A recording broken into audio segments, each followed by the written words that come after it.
यार जरा जल्दी हाथ चला लो, हर दफा तुम मुझे लेट कर देते हो।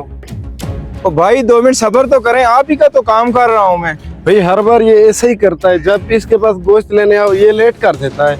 ओ भाई नाराज ना हो, अभी बना देता हूँ आपको, बस 2 मिनट ठहर जाएं आप। अस्सलाम वालेकुम राशिद भाई, आधा किलो गोश्त दे दें।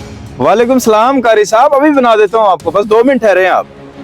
जी जी बिल्कुल, पहले कारी साहब को दे, हमारी खैर है, हम 2 मिनट ठहर जाएंगे। बहुत शुक्रिया भाई आपका। राशिद भाई वैसे एक बात करनी थी आपसे। हाँ हाँ भाई बोलें, क्या बात है? राशिद भाई मैं कह रहा था इस दफा कारी साहब का बिल मैं दूं। नहीं नहीं भाई, ये नहीं हो सकता, माजरत। वैसे आप ज्यादती कर रहे हैं, चलें ठीक है, जैसे आपकी मर्जी। ये लें कारी साहब, 500 रुपया हो गया आपका, बहुत मेहरबानी। राशिद भाई मुझे ये मामला समझ नहीं आ रहा। भाई क्या बात है, क्या समझ नहीं आ रहा आपको? मुझे बताएं, मैं समझा देता हूँ आपको। राशिद